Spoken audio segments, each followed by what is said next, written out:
지난 3일 동안 제가 회복에 관한 말씀을 드렸습니다. 기억하시죠? 네. 회복해서 제가 믿음이 회복되는 것과 예배가 회복되는 것과 기쁨과 감사가 회복되는 삶. 저는 그 삶이 우리 할당교회 모든 분에게 시작되기를 주 이름으로 축복합니다. 그런데 여러분, 회복된 삶을 유지하는 게 어려워요. 그러니까 여러분 업앤다운이 있잖아요. 우리 살다 보면. 그런데 저희가 좋을 땐 괜찮은데 정말 다운이 됐을 때, 정말 은혜로 내가 살아가지 못한 상황이 됐을 때, 그때 하나님이 우리를 회복시켜 주시는데 그 회복의 기간이 얼마나 오래 지속되느냐, 이건 각자가 어떻게 신앙생활을 하느냐에 따라 다르다고 생각해요. 저는 여러분이 이 지속적인 은혜 안에 살기를 주 이름으로 축복합니다. 기독교인이 만약에 정말 은혜로 산다 그러면, 회복됐다 그러면 우리가 하나님이 우리에게 주신 은혜로 말미암아 세상을 살아야 된다고 생각해요. 자, 여러분 질문할게요. 은혜가 뭘까요? 은혜라는 말이 어떤 말일까요? 여보세요? 제가 물었고 여러분이 답해야 되고. 은혜가 뭘까요? 어제 여기 꼬박꼬박 대답하시던 분이 오늘 안 오셨네요. 오셨나요? 뒤쪽에 앉으셨나요? 네. 오늘 자신 없어서 뒤쪽으로 가셨나요? 사전을 찾아보면 이렇게 돼 있어요. 은혜, 고맙게 베풀어주는 신세나 혜택. 그러니까 이게 국어사전입니다. 은혜란 정말 고맙게 베풀어준, 신세 진다 이런 표현 하잖아요. 그걸 은혜라고 불러요. 근데 성경에서 은혜가 어떤 의미로 쓰냐면 거저 주셨다는 말이에요. 거저 주셨다. 사실 우리가 인생이 공짜로 시작했잖아요. 여러분 중에 인생을 태어나면서 뭔가 내가 이 세상을 살려면 이러이런 준비를 해야지, 그리고 어머니 뱃속에서 준비하고 나온 사람은 없어요. 다 하나님이 주신 덤으로 얻은 인생입니다. 그리고 우리로 하여금 하나님이 다시 은혜를 회복하게 하실 때 공짜로 우리를 회복해 주셨어요. 용서하시고 구원해 주시고 십자가의 은혜로 다시 살게 해주셨다는 거예요. 여러분, 그런데 저는 우리가 은혜로 말미암아 하나님 안에서 살아가는데 우리가 하나님이 어떻게 사는 걸 원하실까? 하나님께서 우리가 어떻게 살길 원하실까? 저는 하나의 답이라고 생각해요. 은혜로 살길 원하세요. 왜 너희가 거저 받았으니 거저 주라, 이 말을 여러분 어떤 율법의 내용이 아니라 하나님이 우리에게 거저 주셨단 말이에요. 어느 것 하나 내가 얻은 게 없잖아요. 그러니까 거저 주라는 거예요. 제가 교회 개척하고 7번 이사했어요. 6년 동안.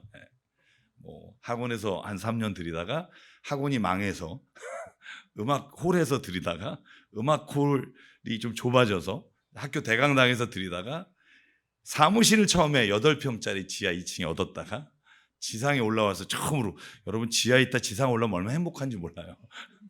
한 20평 얻다가 지금 있는 교회로 한 8년 전에 이사 갔어요. 저희 교회 지금 이제 들어간 곳이 좀 넓어요. 물론 월세입니다만 넓은 월세예요. 처음에 장로님들이 그러는 거예요. 월세가 좀 비싸요. 그러다 보니 교인이 그때 그렇게 또 많지도 않았고, 이 장소를 대관해서 좀 부족한 월세를 냈으면 좋겠다. 그래서 저희 교회 변호사 하시는 분이나 이런 법 쪽에 계신 분들이 이제 문서를 만들어 왔어요. 우리 교회 대여에 관한. 그래서 결혼식은 얼마, 마이크 얼마, 프로젝트 쓰면 얼마, 보통 이런 거 있잖아요. 어디 빌리면. 그래서 식당을 이용하면 얼마. 그래서 저희가 그렇게 해가지고 대관을 받으려고 하는데 저희 계속 말 불편한 거예요. 왜냐하면 사실 우리가 교회라는 데가 다른 누군가를 위해 있는 곳이지 우리만을 위해 있는 게 아니라고 저는 믿어요. 믿으시나요? 교회는 우리끼리 행복하라고 하는 게 아니라 우리가 행복해서 우리를 만나는 사람이 행복하게 되는 게 전 교회라고 생각해요. 여러분이 교회에 열심히 나와서 믿음으로 말미암아 은혜를 받았으면 여러분의 가족에 있는 자녀들이 그것 때문에 행복해야 돼요. 요건 아멘이 좀 작다, 그죠? 여러분이 가는 그 자리가 여러분의 은혜로 말미암아 행복해야 돼요. 그래야 자녀들이 교회 가면 좋은가 보다. 교회에서 집에 가는 순간부터 화를 내시고 짜증내는 분이 있어요. 그분은 잠깐 교회를 쉬시든지 아니면 그렇게 사시든지 둘 중에 하나를 선택해야 돼요. 여러분 은혜로 받았잖아요. 그러면 은혜로 살아야 되는데 제가 결정한 게 있어요. 우리 장로님들한테 그랬어요. 장로님, 제 마음이 걸립니다. 이 넓은 공간을 그냥 무료로 빌려줍시다. 뭐 이거 얼마나 되겠어요? 100만 원, 뭐 50만 원, 10만 원 받는 거 큰 돈이면 큰 돈인데 만약에 사람들이 여기 와서 이 장소를 그냥 쓰고 교회가 참 괜찮은 곳이다. 야, 나쁜 놈만 있는 줄 알았네? 괜찮네? 뭐 이런 말을 듣고 싶다. 합의가 됐어요. 여러분 지금 저희 교회에서 지금 이 시간 7시부터 10시까지 100명이 합창단 연습해요. 무료예요. 다음 달부터 100명의 노인분들이 또 금요일 날마다 합창을 하시겠대요. 무료예요. 목요일마다 CCC 그 합창단 그 찬양팀이 교회 7군데에서 쫓겨나서 우리 교회에서 무료예요. 근데 뭐가 좋으냐면 서로 그렇게 하잖아요. 은혜로 주잖아요. 은혜를 받아요. 감사를 받아요. 여러분 왜 우리가 열심히 회사에서 일하는데 봉사활동을 가는 줄 알아요? 봉사가 더 힘들어요. 여러분 일주일 내내 직장에서 일하다가 여러분 주일이나 토요일에 저도 한 달에 한 번씩 정신지체 친구들 짜장면 해드리러 가거든요. 더 힘들어요. 목회보다. 근데 왜 가는 줄 알아요? 내가 무엇인가 은혜를 나누면 감사라는 놀라운 축복이 와요. 그러니까 내가 돈을 받고 페이를 받고 무슨 일을 하면 그 돈의 대가를 받지만 내가 누군가에게 하나님의 마음으로 은혜를 베풀면 거기엔 진짜 감사가 와요. 그 감사는요 인간의 삶을 풍요롭게 해요. 내가 무엇인가 대가를 받는 것과는 달리 은혜로 사는 삶은 감사로 자라나요. 내 영이 자라나요. 내 영이 힘을 얻어요. 왜냐하면 은혜가 그런 거예요. 하나님이 우리에게 내가 널 구원해 줄게, 넌 이거 해라 라고 한다면 우리는요 부담스러울 거예요. 그러지 않겠어요? 너 내가 구원해 줄 테니까 다음 주부터 이거 해. 여러분 성경에 그런 말이 없어요. 거저 주셨으니, 은혜로 주셨으니. 우리가 그러니까 미안하잖아요. 여러분 제가 우리 교회에 나온 지 얼마 안 되는 분이 있어요. 근데 그분이 자기 친구 중에 교회 안 다니는 애가 있는데 수술을 한대요. 기도 좀 해달래요. 그래서 달려갔어요. 기도했어요. 그랬더니 교회를 안 다니시는 분이잖아요. 근데 난 머리 이렇게 대고 기도를 받으시더라고요. 아프니까. 그래서 기도를 해드리러 왔더니 저한테 그러는 거예요. 목사님, 아무리 목사님이라도 염치가 있지. 제가 돈을 좀 드려야겠다는 거예요. 그래서 제가 안 받습니다. 은혜로. 뭐 교회는 어떨지 모르지만 저는 그렇게 산 적이 없어요. 이래서 돈으로 갚으려고요. 여러분 왜 예수님이 은혜로 우리를 위해 십자가에 죽어주셨습니다 하면 사람들이 못 받아들이는 줄 알아요? 세상은 은혜가 없기 때문이에요. 세상은요 내가 뭘 하든 대가를 지불받는 거에 익숙해져 있어서 그래요. 은혜로 뭘 베풀잖아요. 의심하기 시작해요. 얘가 뭐 나한테 원하는 거 있는 거 아니야? 여러분 이게 인간의 마음이에요. 왜 그런 줄 아나요? 은혜로 살아본 적이 없어서 그래요. 사랑하는 여러분, 진짜 우리가 은혜로 구원을 받았다면 저는 하나님이 우리에게 원하시는 게 딱 하나 있어요. 은혜로 살기를 원합니다. 여러분 저희가 그 디도는 바울이 선교하다 전도한 사람이에요. 그런데 디도는 완전 이방인이에요. 완전 헬란이란 말이에요. 그 제자 중에 하나가 디모데가 있어요. 디모데는 어머니 쪽은 유대인이에요. 근데 아버지가 헬라인이에요. 여러분 두 사람의 아주 현격한 차이가 뭔지 아세요? 바울은 디모데는 할례를 시켰는데 디도는 안 시켰어요. 희한하죠? 그래서 여러분 갈라디아 2장 1절과 3절을 보면 그때 바울이 하나님 예수님을 만난 다음에 14년 뒤에 예루살렘 성전에 사도행전 15장에 보면 예루살렘 총회를 할 때 디도를 데려가요. 제가 읽어드릴게요. 그 다음에 14년이 지나 나는 바나바와 함께 디도를 데리고 다시 예루살렘으로 올라갔습니다. 왜?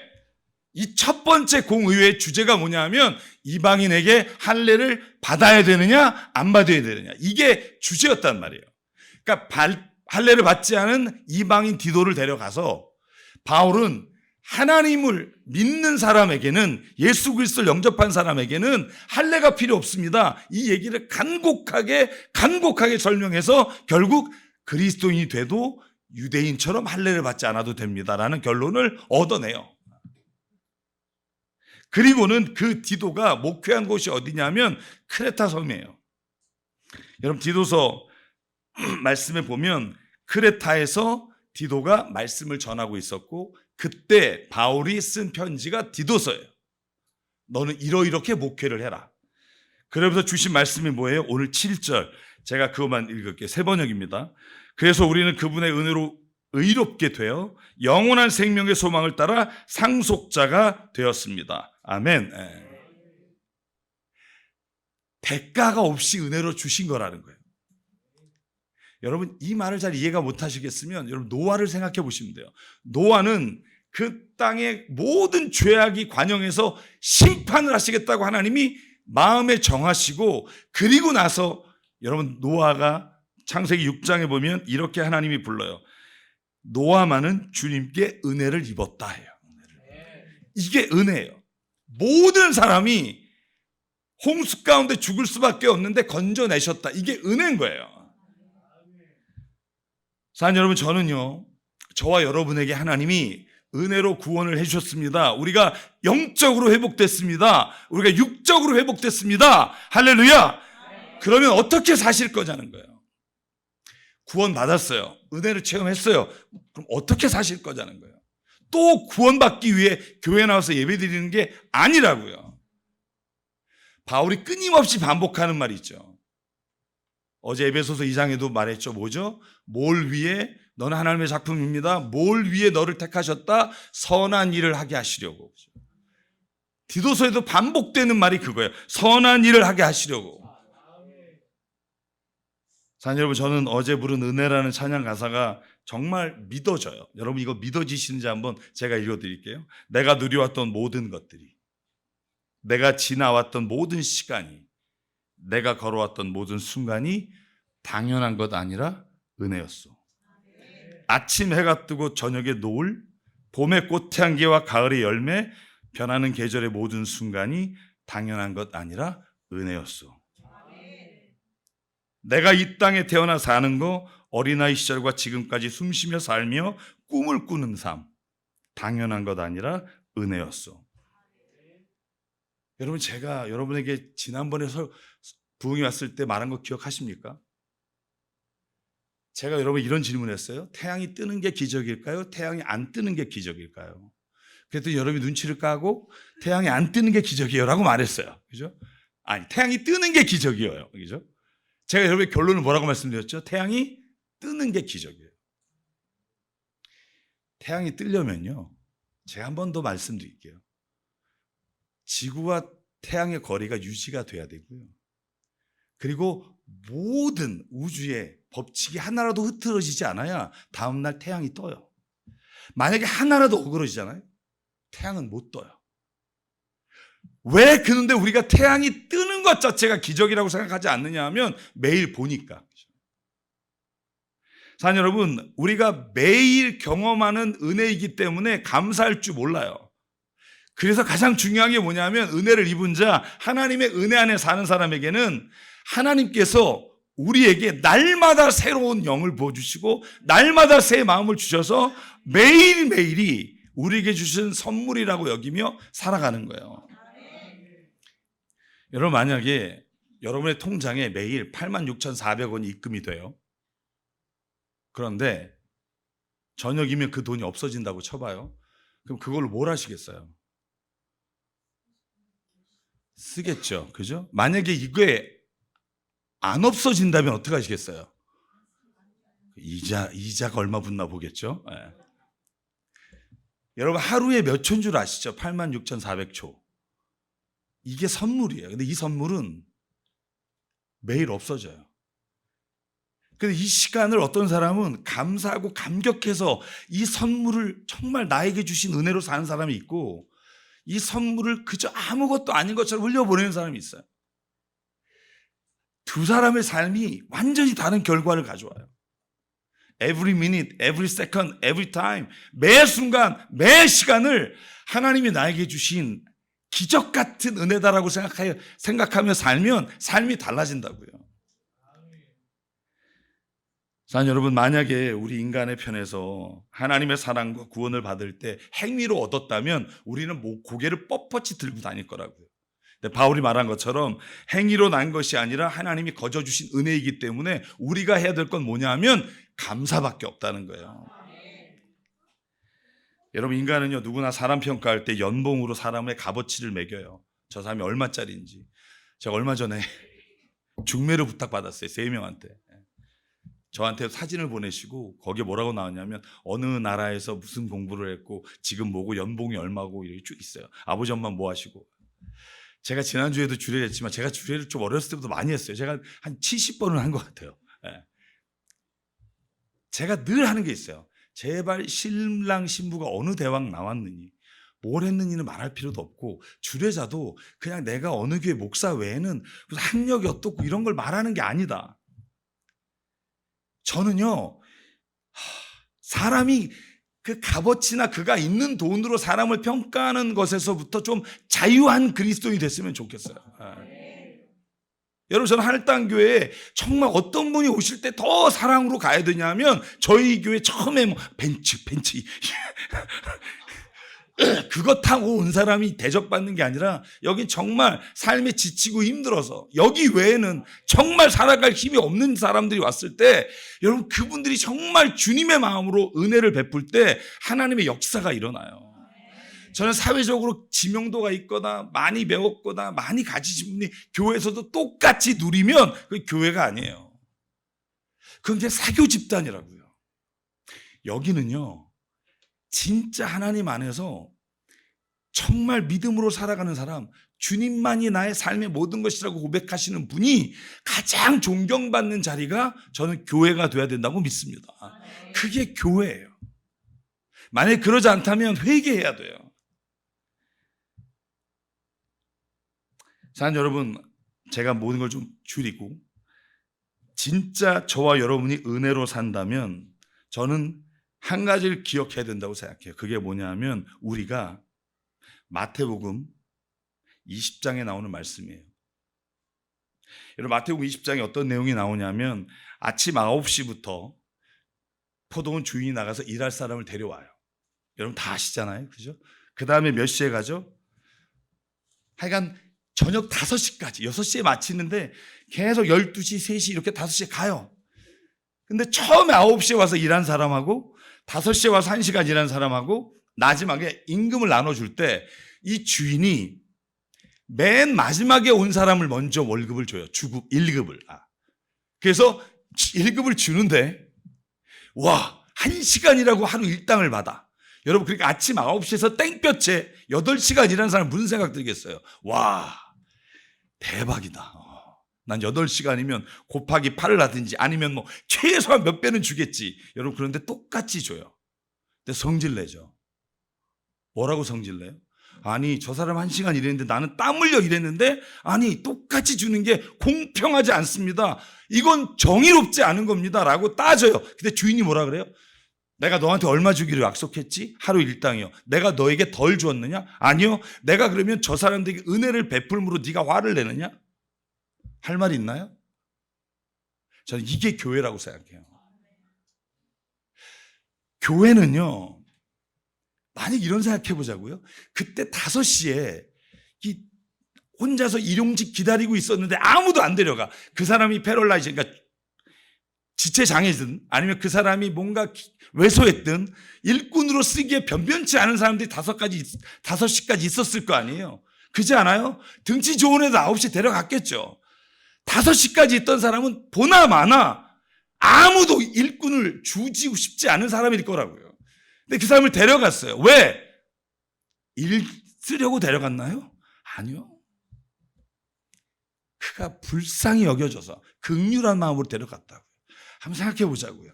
그게 만약에 내 아버지라면, 그게 만약에 내 삼촌이라면, 그게 만약에 내가 아는 사람이라면 불평을 했겠느냐고요. 고마워하지. 감사합니다. 우리가 진짜 먹을 게 없었는데 이렇게 1시간에 일당을 주셔서 우리 가족이 먹고 살 수 있게 됐습니다. 이 말을 했겠죠. 왜 우리가 저 사람은 왜 일당을 주느냐고 왜 불평을 할까요? 우리가 생각에는 항상 그게 있단 말이에요. 남을 생각하는 게 아니라 나와 비교하는 삶. 여러분 가장 불행한 게 뭐냐면 비교하는 거예요. 인간이 왜 불행한 줄 아세요? 방글라데시에 있는 사람도 여러분 행복지수 조사하면 1위를 할 수 있어요. 왜? 비교하지 않으면. 비교하면 자기가 아무리 자산이 많아도 자기가 행복하지 않아요. 왜? 비교하니까. 여러분 제가 이 얘기 드렸는지 모르겠습니다만 저희 교회에서 2007년에 성지를 갔다 오고 이번에 또 성지를 가요. 중간에 한두 번 갔고. 근데 그때 2007년에 처음 저도 갔어요. 근데 여러분 그 터키에 가면 바자를 하는 게 있어요. 그게 뭐냐면 그 텐트가 한 3,000개 있어요. 그래서 물건을 살 수 있는데요. 싸게. 그래서 제가 버스를 대겨놓고 모든 사람한테 사러 가라 그랬어요. 그리고 저는 2시간 뒤에 오면 출발하겠습니다. 보냈어요. 자, 맨 처음에 온 권사님 두 분이 저에게 이게 들고 오시면서 뭐라 그러냐면 목사님 그래요. 저는 이렇게 앉아 있는데 그래서 왜요 그랬더니 이거 얼마 주고 살게요. 이 곤란해요. 이런 거. 이런 질문 곤란해요. 이거 높게 하면 또 그렇고 그러니까 또 싸게 하면 그러니까 대충 이렇게 가만히 생각하고 있는데 본인 얘기예요. 20불 달라 그랬는데 10불 줬어요. 그러면서 막 저는요 그분이 그렇게 교회에서 행복한 얼굴을 본 적이 없어요. 저는 막 이러고서 앉았어요. 두 분이 앉았어요.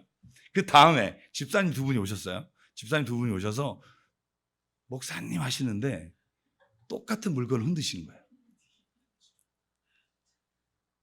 뭔가 불안한 얘기하면 틀리는 법이 없어. 얼마 줬게요? 그래서 10불이요? 그랬는데 8불 줬어요. 그러니까 옆에 있는 권사님 얼굴이 그렇게 불행한 얼굴을 본 적이 없어요.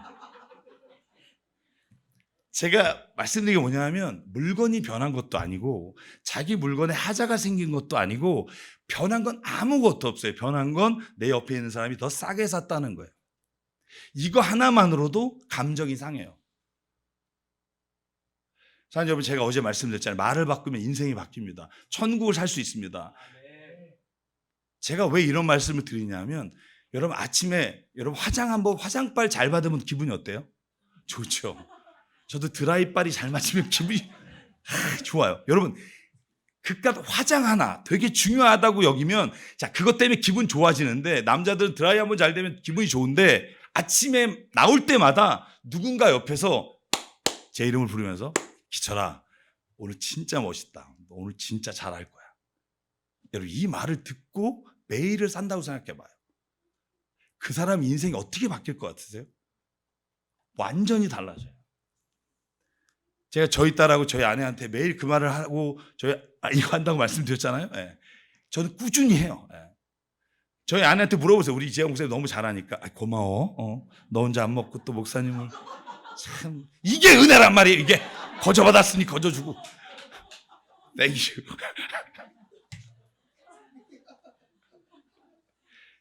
은혜가 뭐냐면 내가 지금 누리고 있는 게 원래 내게 아니라는 믿음이에요. 그 마음.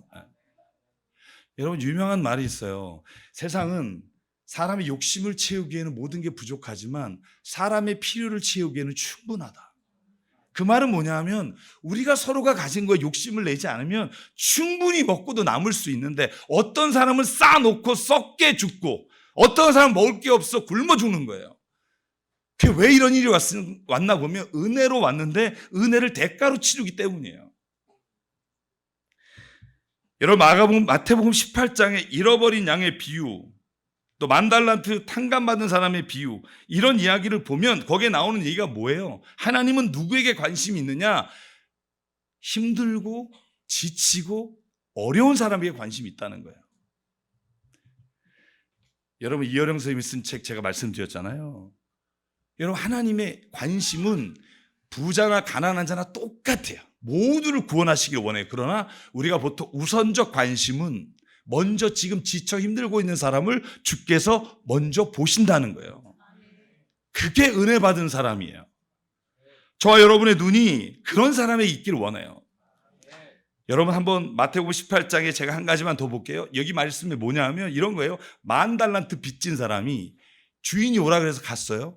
야, 너 왜 빚 안 갚아? 그랬더니 돈이 없습니다. 그랬더니 주인이 뭐라 그래요? 너네 부인도 팔고 딸도 팔고 너 자신을 팔아서 그걸 갚아! 그랬죠.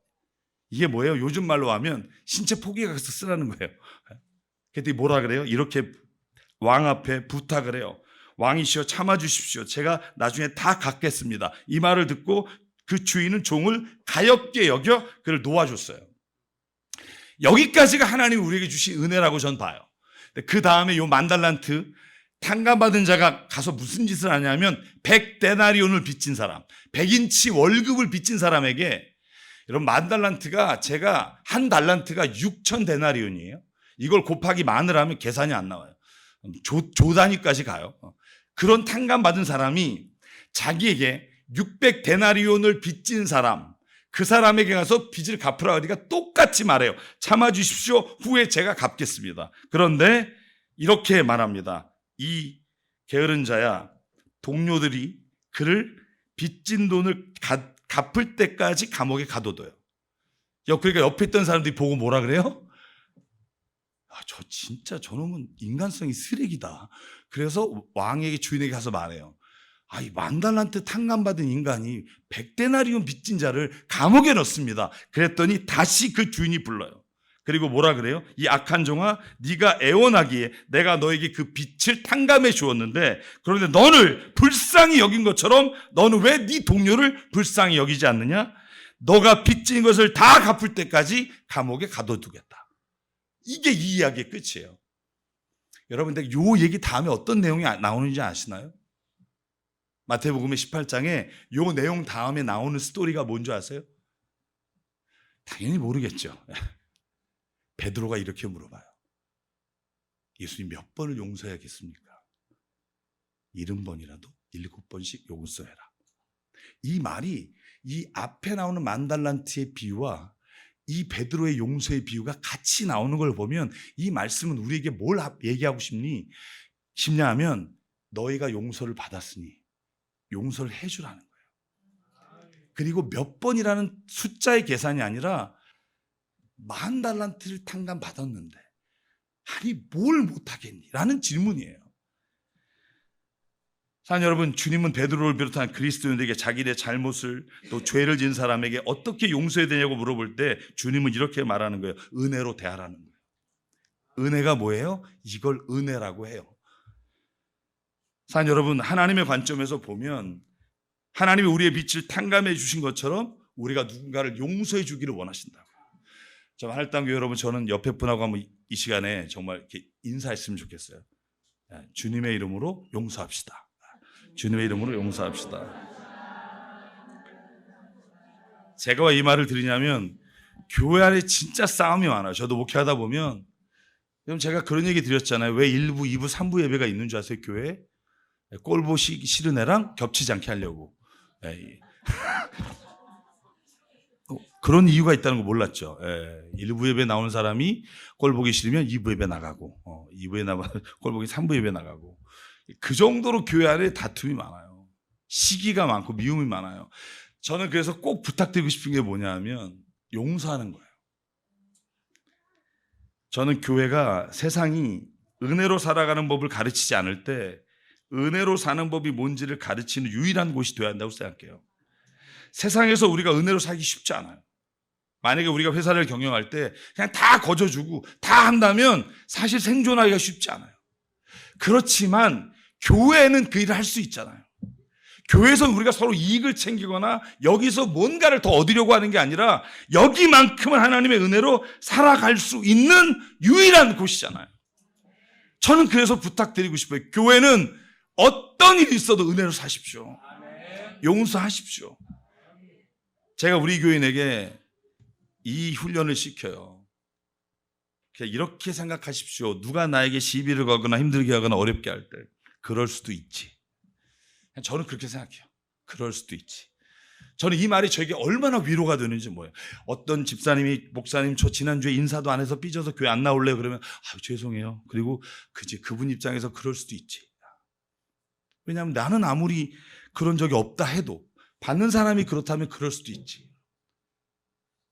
저는 눈은 말이야 뭘 보고 다니는데 말이야 보지도 못하고 뭐 이렇게 싸우지 말고 그럴 수도 있지. 저 장난 아니에요, 싸움 붙으면. 근데 예수님 안 믿으면 장난 아닌데 예수님 때문에 제가 이따 얘기하겠지만, 서로 따지고 정죄하고 다투는 곳이 교회가 아니라 격려하고 사랑해야 되는 곳이 교회고요. 찌르는 가시가 아니라 섬기는 손이 돼야 되는 게 교회고요. 아니에요, 수고하셨어요, 정말 제가 좀 더 노력할게요, 이렇게 우리의 입에서 감사의 말이 나오는 게 교회고요. 예수님 때문에 우리가 모든 것을 다시 사는 게 교회예요. 그래서 제가 좋아하는 보네퍼라는 신학자가 값싼 은혜와 값비싼 은혜를 구분져요. 제가 한번 읽어드릴게요. 값싼 은혜란 참회가 없는 사죄요, 죄 고백이 없는 성찬식이다. 값싼 은혜란 두 가지, 또 십자가 없는 은혜요, 용서가 없는 은혜요, 예수 그리스도의 사랑이 없는 은혜다. 그러니까 만약에 내가 하나님의 은혜를 받았습니다, 그런데 진짜 그 십자가에 죽으신 피를 흘려 생명을 주신 그 은혜가 진짜 값싼 은혜가 되는 건 뭐냐면 내가 용서를 하지 않고 은혜를 받는 거예요. 내가 예수 그리스도의 사랑이 없이 은혜를 받는 게 아주 값싼 cheap grace라고 말해요. cheap grace, priceless grace. 값어치를 매길 수 없는 사랑과 값싼 은혜가 있는데 우리 기독교가 어느 날 값싼 기독교가 됐다는 거예요. 다 은혜는 받았고 용서받았고 행복하고 할렐루야 박수 치는데 막상 나에게 조금만 섭섭하게 하면 바로 공격이 나가는 이 은혜, 십자가에 내가 죽지 않는 은혜, 그걸 값싼 은혜라고 말해요. 사랑하는 여러분, 그러므로 여러분 오늘 우리가 믿음의 자리에서 다시 절망의 자리에서 회복이 됐다면 은혜로 살아가길 주의 이름으로 축복합니다. 그러면 제가 오늘 주제로 넘어갈게요. 은혜를 덧입어 사는 삶이 뭘까 하는 거예요. 어떻게 살아야 내가 은혜로 사는 걸까? 저는 구체적인 걸 좋아해요. 그 tangiable이라는 단어가 있어요. 그러니까 좀 뭔가 손에 잡히는 단어를 좋아하지 뭐 뜬구름 잡는 얘기 별로 안 좋아하잖아요. 은혜로 사는 게 뭐예요? 제가 여러분에게 질문할게요. 은혜에 덧입어 산다, 은혜로 사는 게 뭐예요? 말씀해 주실래요? 여러분이 스스로 누굴 용서하고 막 이런 걸 은혜로 산다고 제가 말은 했지만 살 수 있으세요? 물어볼게요. 살 수 있겠어요? 그렇게 대답 잘하던 분들이 낯선 분위기네. 못 살아요. 못 살아요. 저도요, 인간적으로 참 목회하면서 참으려고 노력한 적이 많아요. 제 딸한테도 그렇고. 제가 한 번 참고, 두 번 참고, 세 번 참고, 네 번 참고, 5번 참잖아요. 그 다음부터 쥐야를 해요. 한 번 돌면, 쥐야는 전문 용어예요. 제가 풀이를 안 해도 되죠. 우리 한국말로 번역하면 지랄이라고 해요. 예, 쥐야. 그러니까 참다 터지면 제가 완전히 분노 폭발을 하는 인간이었어요. 왜냐하면 내가 참다가 더 이상은 내가 못 참을 때가 임계점이 있단 말이에요, 사람은. 하나님의 기도를 얼마나 했냐면, 왜냐면 딸한테도 그랬어요. 제가 여러분 딸 초등학교 3학년 때까지 때렸다 그랬잖아요. 처음에는 야 이거 잘못했는데 엄마가 부탁하잖아요. 아빠는 되게 모르잖아요. 집에서 무슨 일이 있었는지. 전화로 엄마가 그래요. 아이 하은이가 이걸 했어. 하은아 너 이거 왜 그랬어? 그러면 나 안 했어. 그러면 했다 그러는데 왜 안 했어? 그러다가 처음에는 얘가 진짜 안 한 거면 어떡하지? 이런 마음이 들어요. 그러다가 얘가 나한테 대드는 걸 보면 화가 나요. 또 이제 그러면 진실은 어디 가고 없고 아빠한테 말됐다 이러고 이제 싸우기 시작해요. 그러다 터지면 쥐야를 하는 거예요. 전문 용어예요. 쥐야이 나와요. 그러면 이제 막 가서 이제 딸이 저에 대한 그 실망, 제가 그래서 여러분에게 고백했잖아요. 제 딸이 저에게 한 유명한 말이 있어요. 아빠 안에는 예수님이 없고 사탄이 있다. 이런 귀한 말을 저에게 해주신 딸이에요. 이건 우리 교인이 다 알아요. 제가 항상 까는 설교를 하기 때문에. 내가 왜 그랬나 생각해 보니까 내가 참으려고 했더라고요. 절제 혹은 인내. 제가 우리 교인들한테도 선포했어요. 나는 이제부터 안 참기로 했다. 조심하시라고. 난 이제 안 참는다. 참다 터지면 내가 결단을 내는 성격이라 안 참기로 했다. 그 대신 나는 그 순간에 주님의 십자가를 기억하기로 했다. 내가 참으려고 하니까 터지는데 그 순간 내가 이럴 자격이 있을까? 나 같은 사람을 받아주신 게 주님이라면 내가 받아주지 못할 사람이 어디 있을까? 근데 나는 못해요, 하나님. 그러니까 내가 못하니까 주님이 지금 이 시간 제 마음에 다스려 주세요. 전 그 기도를 하고 지금 살면서 하나님이 내 안에 다스려 주시는 걸 정말 체험하고 살아요. 이재양 목사님이 저한테 얼마 전에 그러더라고요. 이번에 부흥회 기간에 형 많이 변했어. 그래서 변했어. 인정. 야. 그 변할 수 있었던 게 내가 참지 않아요. 나는 못하겠어요. 전 지금도 못해요. 만약에 제가 지금도 내 성격이 나오면 많은 사람들이 실망할 걸 알아요. 그래서 그 순간에 주님을 생각해요. 여러분 딸하고 대화하다 보면, 자녀하고 대화하다 보면 치밀어 오를 때가 한두 번이 아니에요. 걔가 나빠서가 아니라 내 스타일과 달라서. 그때 기도해요. 하나님, 이 아이를 정말 제가 주님이 나를 받아주신 것처럼 받을 수 있게 도와주십시오. 저는 지금 딸하고 손잡고 다녀요. 광화문을, 강남을. 근데 저희 딸이 저한테 그래요. 아빠 고마운 줄 알아라. 왜? 야, 요즘 누가 대학생이 아빠하고 손잡고 다니냐?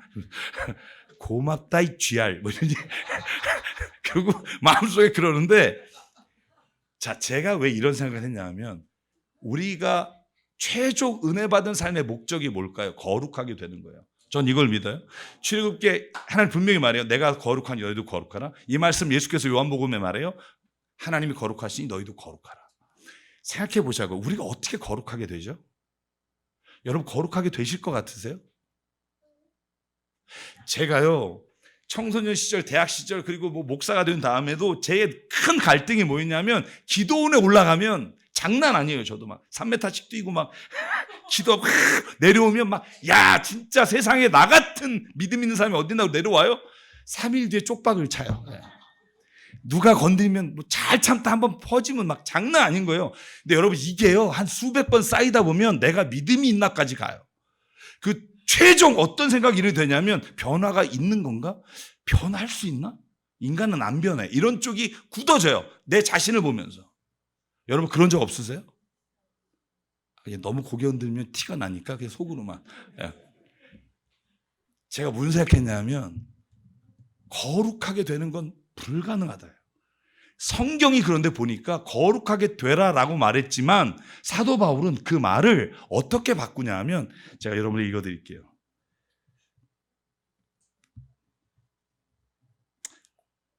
골로새서 3장 12절이에요. 그러므로 여러분은 하나님의 택하심을 입은 사람, 사랑받은 거룩한 사람답게, 잘 들어보세요. 하나님의 택하심을 입은 거룩한 사람답게 동정심과 친절함과 겸손함과 온유함과 오래 참음을 옷 입듯 하십시오. 옷 입으라 이렇게 돼 있어요. 개정개혁에. 이런 거예요. 저와 여러분은 거룩하게 못 돼요. 될 수가 없어요. 왜냐하면 거룩이라는 존재는, holy, 영광이라는 단어는 하나님만이 붙일 수 있는 말이에요.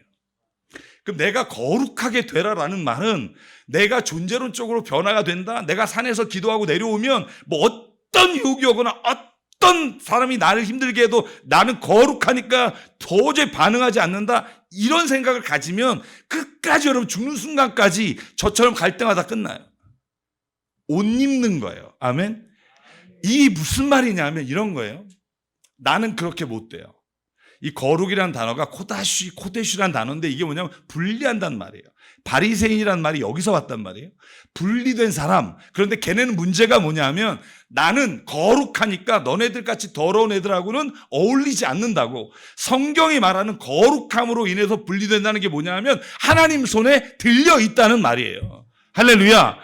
이런 마이크가요, 여기서 쓰는 마이크나 노래방에서 쓰는 마이크나 비슷하다니까요. 슈어, 제나이도 다 그 종류예요. 근데 왜 여기 있는 거 거룩한 물건이니까, 성물이고, 왜 노래방이나 술집이나 있는 마이크는 그냥 마이크일까? 하나님께 쓰임받고 있기 때문이에요. 이 존재론적으로 변하는 건 아무것도 없어요. 이게 변한다면 우리도 변할 수 있겠죠. 우리는 못 변해요. 우리가 거룩한 존재가 된다면, 만약에 은혜 받고 내려와서 여러분 중에 난 한 번도 화가 머리에 난 적이 없다, 밖으로 낸 거 말고 치밀어 오른 적이 없다, 여러분 이건 분은요 병원에 가야 돼요. 우울증이에요. 정상적이라면 화가 나요. 그런데 우리가 거룩을 덧입는다, 아니면 옷을 입는다라는 말은 뭐냐면, 내가 거룩하게 된다는 말이 아니라는 거예요. 내가 하나님 앞에 분리되어 사용될 때, 하나님의 거룩하심 앞에 있을 때 내가 하나님의 거룩하심을 반사할 수 있다는 거예요. 여러분, 태양계에는 8개의 별이 있어요. 하나가 제외가 돼서. 이 8개, 수성, 금성, 목성, 지구 모든 걸 별이라고 안 한다고 말씀드렸잖아요. 이건 행성이에요. 자체적으로 비를 발하지 못해요. 빛을 발하는 건 태양밖에 없어요. 그런데 저녁에 여러분 길을 걷다 보면 달빛에 걷게 되잖아요. 어느 정도 밝은 빛이 나잖아요. 달이 빛을 비추는 게 아니라 달이 태양을 반사하는 거예요. 여러분, 우리가 거룩하다라고 말할 때 우리의 존재가 거룩하게 되는 게 아니라 내가 주님과 가까이, 주님이 나의 거룩함을 덧입혀 주셨을 때 그 빛이 나에게 드러나는 것뿐이에요. 비추는 것뿐이라고요. 그러니까 여러분, 나는 왜 또 까먹었지? 그 은혜 받고 내려왔는데 또 깽판을 치네가 아니라 여러분, 그때 즉시 하나님께 가까이 가야 돼요. 나는 왜 이러지? 또 변화되지 않았나? 아니요, 변화됐는데 주님과 가까이 있지 않으면 그 삶이 다시 돌아갈 수밖에 없어요. 그게 우리예요. 고마워. 그래서 바울은 우리에게 거룩한 성도가 되라라고 말하는 게 아니라 거룩한 옷을 입으십시오라고 말해요.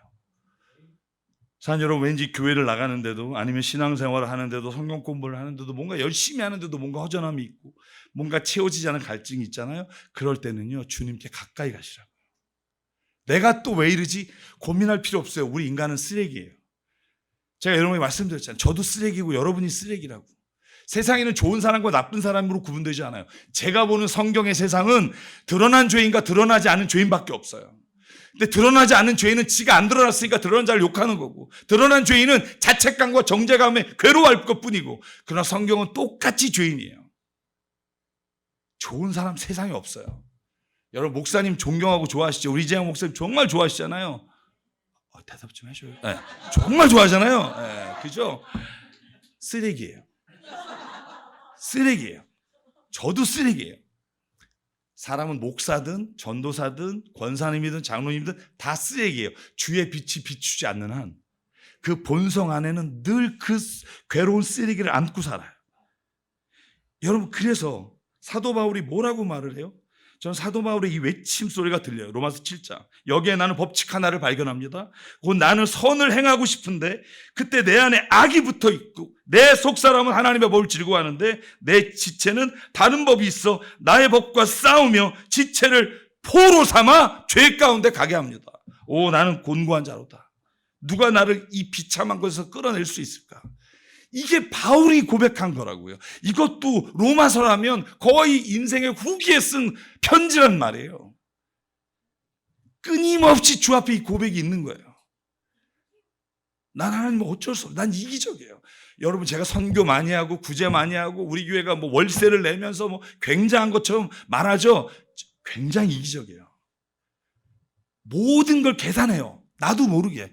이게 인간이 가지고 있는 마음이라고요. 여러분의 부모가 만약에 예수님 잘 안 믿죠? 제대로 안 믿죠? 이해해 주세요. 인간이에요. 우린 쓰레기예요. 그러면 이렇게 생각하면 돼요. 자녀 입장에서 엄마가 요즘 하나님과 가까이 가지 않는구나. 그거면 돼요. 우리 엄마는 왜 저러지? 저희 아버님 목사님이셨거든요. 저희 형도 목사고 우리 환자 집안이에요. 어렸을 때는 아버지 일 못했어요. 목사가 왜 저러지? 이게 나도 있었다니까요. 아버지인데. 나중에 알았어요. 목사도 사람이다. 제가 저희 아버님이 저희 형제 둘을 불러놓고 왜 우리를 하나님이 부르셨냐 이 얘기 했다 그랬잖아요. 그게 이해가 가는 거예요. 제가 목사 해보니까. 내가 목사 안 하면 딴짓하니까 우리를 부르셔서 묶어도 왔다. 이게 저는 하나님의 말씀처럼 들리는 거예요. 여러분, 목사를 존경하는 건 좋은데 목사를 하나님처럼 보지 마십시오. 똑같은 거예요. 평신도나 목사가 다른 점이 있다면 일하는 직분이 달라요. 로마서 12장, 고린도서 12장 하나님의 은사가 다를 뿐이에요. 말씀을 가르치는 자 혹은 권면하는 자, 전도하는 자, 어떤 자든지 그 직분과 은혜가 다른 거지 특별한 사람이 아니에요. 그러므로 여러분은 목사님을 우러러올 게 아니라 기도를 해 주셔야 돼요. 왜냐하면 목사님도 하나님과 멀어지면 순간에 죄를 지을 수 있으니까. 돌이켜 죄 가운데 달려갈 수 있으니까. 여러분, 사도 바울도 이 정도면 그것으로부터 자유한 사람이 아무도 없잖아요. 여러분, 군대 가면 사격을 해요. 사격을 하면 총에 뭐가 있냐면 fire, 쏘는 것과 그 다음에 안전장치, 세이프티가 있어요. 그래서 여러분, 군대 가서 제일 많이 맞는 게 언제냐면 사격할 때. 왜냐면 이제 어리버리 하잖아요. 군대 가면 총 들고서는 이제 교관한테 가서 이거 어떻게 쏴요? 그럼 총을 부리대면 그리고 이제 그때부터 이제 맞는 거예요. 막 미친놈아 막 그러면서 이제 때리고 막 왜냐하면 여러분 격발 잘못하면 죽는 거니까 엄격하단 말이에요. 그래서 권총에는요 항상 격발 장치가 있지만 세이프티가 있어요. 안전장치가 있어요. 여기에 항상 둬야 돼요. 저는 이게 왜 제가 여러분 말씀드리냐면 우리는 언제든지 폭발할 수 있는 존재예요. 언제든지 격발로 가는 순간 우리는 누구에게든 독서를 퍼붓고 욕을 하고 후회는 할지언정 그 시간에 풀어버리는 게 우리라고요. 신앙의 안전장치가 뭐냐? 주님과 가까이 하는 거예요. 그거 외에는 길이 없더라고요. 그거 외에는 제가 내 자신을 이길 수 있는 방법도 없고 저는 거룩한 사람도 될 수가 없고. 사랑하는 여러분, 그러므로 우리가 그리스도 안에서 어떻게 살아가야 할까? 은혜로 살되 주님의 은혜로 덧입는 사람이 되길 주의 이름으로 축복합니다. 매일 덧입는 거예요. 이걸 벗어버리는 순간 우리는 나도 이길 수 없는 그 죄 가운데 살아갈 수밖에 없고 이기적인 존재밖에 될 수밖에 없다. 그러므로 주님으로 말미암아 주님의 힘입어 거룩한 삶을 살아내길 주의 이름으로 축복합니다. 그래서 고린도서 6장 2절 제가 좋아하는 말씀이에요. 하나님이 말씀하십니다. 은혜의 때에 나는 내 말을 들어주었다. 구원의 날에 너를 도와주었다. 보십시오. 지금이야말로 은혜의 때요. 지금이야말로 구원의 날입니다. 제가 이 말을 왜 들었냐면 제가 부흥에 진짜 많이 들었을 거 아니에요. 어렸을 때부터 아버지가 목회하셨으니까. 제 꿈이 뭐였냐면 언젠간 은혜 가운데 살겠지. 은혜를 덧입어 살겠지. 늘 그 기대감을 가지고 있었어요. 근데 제가 오늘 여러분에게 분명하게 말씀드린 건 기대하지 말고 지금 시작하시라는 거예요. 이번 부흥회 끝나면 진짜 열심히 오늘 내가 하나님 앞에 선언하는 거예요. 하나님 내가 오늘 이제 주님과 멀어지지 않고 주님의 은혜를 덧입어서 살길 원합니다. 지금 그 일이 이루어지길 원합니다. 사랑하는 여러분, 예전에 돌스토이 단편에 보면 세 가지 질문이라는 게 있어요. 첫째는 뭐냐면 한 왕이 자기 밑에서 이 답의 질문에 대답하는 자를 쓰겠다. 그래서 이런 질문을 해요. 가장 중요한 시간이 언제인가? 가장 중요한 사람이 누군가? 가장 중요한 일이 무엇인가?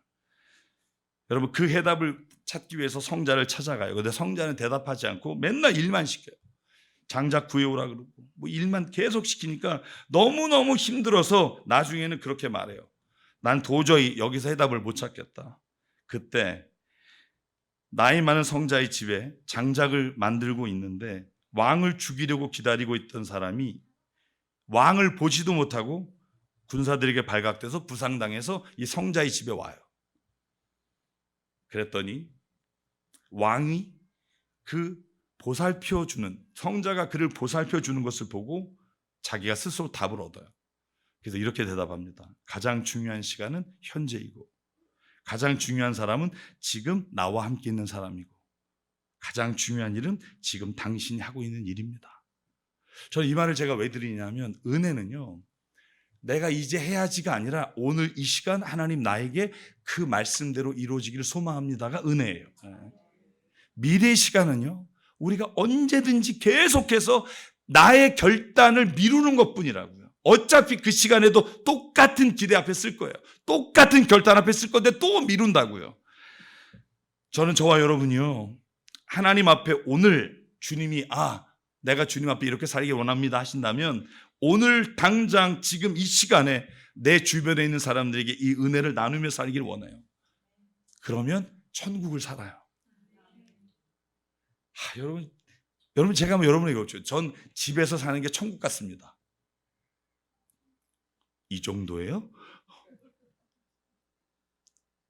아니 한번 이렇게라도 들어보세요. 집에서 사는 게 천국 같습니다. 목사님도 눈치 보고 드지 마시고. 사모님도 드셨네요. 나 사모님 만들고 목사님만 들었으면 이상하게 보려고 했는데. 제가 왜 이 말 드리냐면 가정이 천국이 안 되잖아요. 그러면 우리의 모든 밖에서의 행위는 사실 한풀이에 불과할 때가 있어요. 거기서 위로를 못 받으니까 밖에 나와서 열심히 일해서 누군가 수고하십니다 이 말 듣기 위해. 그게 신앙이 아니에요. 그거는 그냥 일의 열심인 거예요. 제가 꼭 부탁드려요. 교회 안에서도 말을 바꾸셔야 돼요. 집에서도 말을 바꾸셔야 돼요. 그러면 하나님은 지금 당장 그 은혜로 던집혀 주신다는 거예요. 조건이 없어요. 여러분, 하나님의 은혜를 구할 때 어떤 상황, 어떤 시간이 아니라 내가 하나님 지금 주 앞에 그렇게 되길 원합니다라고 하면 하나님이 지켜주신다는 거예요. 내가 그렇게 원하지 않기 때문이에요. 저는요, 교회 목사님들 중에 정말 이런 문제로 너무 힘든 목사님 너무 많이 봐요. 가정의 갈등, 그 자녀들의 갈등. 사실 우리 딸도 그 경계선상에 지금도 완전히 벗어나지 못한 상처가 있지만 저는 하나님 안에서 믿어요. 내가 은혜를 덧입어 살면 하나님은 일하신다. 제가 우리 BJ 목사님이라고 인도 목사님, 제가 여기 부흥에 오느냐고 이틀 동안 저희 딸한테 정말 부탁 안 하거든요. 어쩔 수가 없어요. 어느 교인한테 부탁하기도 미안하고 저희 딸이 그래도 영어를 하니까 이틀 동안 쇼핑을 해달라 그랬어요. 하루는 아빠 갔다 올게 6시간 하고 왔어요. 저 만약에 우리 딸이 이거 보면 또 돈 내놓으라 그럴 거예요. 자기 예화로 쓰면 돈을 내놓으라고 항상. 그래서 자, 어쨌든 뭐 줘야지 뭐 어떡하겠어. 근데 그 다음날 아침에 이틀을 쇼핑을 하는데 아침에 내가 바래다 주는 그런 게 어제. 아빠 너무 힘들었다는 거예요. Eurasian, do you understand? 너무 힘들다. 왜냐면 인도가요 2만 원짜리를 5천 원에 사야 되는 거예요. 원래 문화가. 그러니까 계속 깎으라 그러니까 우리 딸은 너무 힘든 거예요. 말도 못하고 계속 깎아달라 그러니까 아빠 너무 힘들어 그런 거예요. 그러면서 어제 아침에 그런 거예요. 아우씨. 그래서 제가 그랬어요. 하나 만약에 마음이 편하지 않으면 가지 마. 아빠가 시간을 만들어서 가볼게. 고마운 게 뭐냐면 제가 그렇게 말하니까 저희 딸이 아니야 갈게 그러고 가줬어요. 근데 어제 제가 저녁에 왔는데 힘들었을 텐데 저한테 그런 거예요.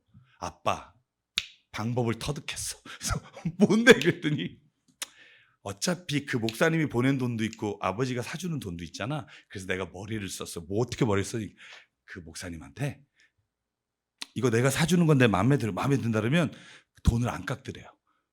내가 사주는 걸로 하면 안 깎고 본인이 사는 걸로 하면 깎는 거예요. 그래서 모든 걸 그렇게 샀어. 그러니까 내가 사드리는 거예요. 내가 사드리는 거니까 그분도 안 깎고 본인은 기분 좋고. 그래서 들어왔는데 뭐 자기가 선물 받은 것도 없는데 기분이 좋아가지고 온 거예요. 왜 그러니까 오늘은 좋았다는 거예요. 서로가 다툴 일도 없었고 어제 특히 전화기를 샀단 말이에요. 2개를. 얼마나 아르규할 게 많아요. 근데 이거 it's your present. 그러니까 아무 말도 안 하고 선물을 받았다는 거예요. 제가 만약에 그 아침에 사실 이게 확 올라왔어요. 왜냐하면 그것 좀 해줬다고 짜증을 내나 이 생각이 확 드는데 그때 하나님 앞에 이렇게 했어요. 내가 참으려고 하면 저는 GR을 해요. 그래서 하나님 앞에 잠깐 기도했어요. 하나님 제가 이걸 잘 말하게 도와주십시오. 제가 그래서 야 하기 싫어 하지 마 이렇게 나올 이 성격인데 하나 만약에 너가 그게 불편하면 아빠가 갈게라는 말이 그 아이에게는 그 삶에 있어서 많은 걸 깨닫고 저하고의 관계도 좋아지는 길로 하나님 이끄신 것 같아요. 저는 제가 이런 사람이라고 말하지 않은 거예요. 저는요 만약에 한순간이라도 주님의 기억하지 않잖아요 독설이 바로 나가는 뭐 너무나 잘 알죠. 저 이렇게 꼴을 못 보는 성격이거든요. 네. 저는 뭐 이렇게 심하게 끄떡거리지 말고 기분이 안 좋아지려고 그러네. 그러니까 뭐 목사님은 아니요 저 특별하지도 않고요. 진짜 저는 여러분보다 더 쓰레기예요. 근데 하나님이 앞에 나는 선언했어요. 하나님 오늘부터 저는 제가 이게 2018년으로 기억해요. 딸한테 무릎을 꿇었어요. 울면서. 왜냐하면 딸의 너무 힘든 모습을 보고 제가 무릎을 꿇고 하나 아빠가 다시는 너에게 화를 내지 않고 손찌검하지 않을게. 이거는 하나님 앞에서 하는 맹세. 그리고 지금까지 단 한 번도 저희 딸을 손찌검한 적이 없어요. 욕한 적도 없어요. 그전에는 정말 쓰레기였어요. 지금도 쓰레기예요. 이 마음에는 그런 마음이 없어지지 않아요. 제가 어제 말씀드렸죠. 불평에서 감사로 넘어오는 속도가 빨라진 거지 불평이 없어지지는 않아요. 근데 하나님이 그 속도를 어떻게 바꿔주시느냐 내가 은혜로 덧입으면 돼요. 하나님 나는요 할 수 없어요. 저는 그 말 너무 싫어했던 사람이에요. 나는 할 수 없어. 왜 할 수 없어? 인간이 자기가 의지를 가지고 해야지. 주체적 인간이 왜 하나님을 기대 뭐 이런 생각? 근데 하나님의 은혜를 체험하고 나니까 느낀 게 뭐냐면 내가 한 게 원래 없고 앞으로도 내가 할 수 있는 게 없어요. 하나님께 의지하고 주님 앞에 내 자신이 드려지면 주께서 하시더라고요. 그러니까 여러분 지옥을 살 수 있는데 천국을 살아요. 저희 친할머니가 돌아가셨을 때 저희 화장대를 정리했단 말이에요. 10몇 년 전에 돌아가셨는데 그런데 화장대, 우리가 사준 좋은 물건이 다 있는 거예요. 목걸이, 그다음에 비단 이런 거를 한 번도 안 입고 차곡차곡 쌓아놓으셨는데 갑자기 돌아가셨어요. 제가 보고 무슨 생각했냐면 아무리 좋은 게 있으면 뭐예요? 알면 뭐예요? 살아서 그걸 입어보고 자랑하고 어디에 나가서 나들이도 안 해본 그 옷이 무슨 의미가 있겠느냐고요. 여러분, 기독교 예수 믿으면 좋아요, 예수 믿으면 행복해요 라고 말하는데 한 번도 행복해 본 적이 없다면 여러분 스스로가 속이는 거예요. 입어보시라고요. 그 옷을 입어보면 알아요. 아, 하나님이 하신다. 하나님은 하신다. 여러분, 이 믿음이 삶이 되지 않으면 우리는 결코 또 다음 부흥에 똑같은 얘기를 할 수밖에 없어요. 다음에는요, 우리가 승리의, 성공의 하나님의 역사하심을 나누는 집회가 되길 주를 축복합니다. 예. 저는 그렇게 될 거라고 믿어요. 여러분, 하나님께서요, 우리를 부르실 때 저는 한 가지만 말씀 꼭 드리고 싶은 게 뭐냐면, 우리가 오해하는 게 있다는 거예요. 무슨 오해가 있냐면 하나님이 인간을 심판하신다 이런 거예요. 여러분, 하나님은요, 우리를 심판하시는 건 맞지만 우리를 저주하고 심판하시는 게 아니에요. 여러분, 하나님이 두려우세요? 하나님이 사랑이라고 생각하세요? 두렵진 않아요? 자, 하나님은 사랑이신데 왜 두려울까요? 하나님이 벌하시니까 두렵나요? 여러분, 하나님이 벌하실까 봐 두려운 분 있어요? 하나님 실망시킬까 봐 두려우세요? 굉장히 고차원적이시네요. 제가 궁금해서 생각했어요. 왜 하나님은 사랑의 하나님인데 왜 하나님 앞에 서 있는 자는 다 두려움에 경외함을 느낄까? 왜 두려워할까? 하나님이 벌을 주신다고 해서 두려운 걸까? 아니면 하나님께서 행하신 일들을 생각하면 나에게도 그런 일이 일어날까 봐 두려운 걸까? 근데 제가 한 가지 깨달은 게 있어요. 그게 뭐냐면 하나님이 두려운 이유는 하나님은 사랑의 하나님이에요. 결코 우리를 벌하시거나 두려운 하나님이 아니에요. 왜 두렵냐면 하나님은 전지전능하시고 모든 것을 아시기 때문이에요. 여러분, 만약에요, 여러분이 저하고 상담을 해요. 근데 제가 모든 걸 알고 모든 걸 할 수 있는 인간이에요. 여러분이 말할 때 거짓말하는 걸 내가 안다고 생각해 보세요. 그리고 내가 천국도 보낼 수 있고 지옥도 보낼 수 있고 모든 걸 행할 수 있다고 생각해 보세요. 제게 말하는 게 두렵지 않겠어요? 두렵죠. 하나님이 두려운 이유는 하나님이 벌을 내리셔서가 아니라 하나님의 존재가 가지고 있는 힘이에요. 하나님의 거룩하심과 하나님의 전지전능하심이 우리가 하나님 앞에 섰을 때 두렵게 만들어요. 그런데 은혜가 뭐냐 하면 자녀의 관계가 되면 두렵지 않아요. 아무리 그 사람이 무서운 존재 혹은 다 할 수 있는 인간이라도 자녀는 절대로 하지 않을 거라는 믿음이 있는 거예요. 그러니까 그리스도인이 된 다음에 두려움이 아니라 주 앞에 날마다 그 사랑 안에 거할 수 있는 거예요. 왜? 아버지 되심을 믿기 때문이에요. 사랑 여러분, 그러므로 저와 여러분에게 오늘 정말 하나님 앞에서 내가 정말 은혜로 덧입어 살기를 소망합니다. 그리고 그 은혜가 지금 흘러가길 원합니다. 5분만 더 해도 되나요? 아니면 지금? 5분만? 네. 제가 한 사람만 더 하고 마칠게요. 그런데 제가 왜 은혜를 지금 받아야 되냐고 생각하냐면 성경에 보면 때늦은 후회와 때늦은 은혜를 구한 사람이 있어요. 너무 안타까운 사람이에요. 저 성경을 읽다가 너무 마음이 아프다. 삼손이에요. 여러분, 삼손은요 정말 하나님이 특별한 재능을 줬어요. 모든 사람보다 더 월등한 재능을 줬어요. 근데 성경 읽어보시면 여러분, 삼손은 단 한 번도 기도하지 않아요. 성경에 보면 사사기에 한 번도 기도하지 않아요. 그리고 그가 가진 힘을 믿고 사람을 죽이기도 하고 자기에게 해를 구하는 자에게 해를 입히는 자에게 보복을 해요. 인생에 딱 한 번 기도하는 거 아세요? 딱 한 번 기도. 그 기도만 읽어드릴게요. 사사기 16장 28절. 그때 삼손이 주님께 부르짖어 간구하였다. 주 하나님, 나를 기억하여 주십시오. 하나님, 이번 한 번만 힘을 주셔서 나의 두 눈을 뽑은 블레셋 사람들을 원수를 갚게 해주십시오. 이게 인생의 유일한 기도예요. 그게 언제예요? 삼손의 눈이 뽑히고 다곤신에게 제물 바치는 자리에서 사람들의 조롱거리가 되고 연자맷돌을 돌리며 그가 처음으로 인생에서 하나님께 은혜를 구해요. 근데 그 은혜를 구한 자리가 죽는 자리가 됐어요. 저는 우리 하늘땅교회 교우분들이 이런 은혜를 받지 않았으면 좋겠어요. 하나님이 주실 그 은혜를 지금 누리면서 정말 하나님이 우리를 부르시는 그날까지 그 은혜 안에 거하다가 그 은혜로 말미암아 덧입어 살다가 주님 안에서 주님 앞에 가는 은혜. 저는 그 날이 저와 여러분에게 주시는 그 날을 기대하면서 오늘 이 말씀 마치려고 합니다.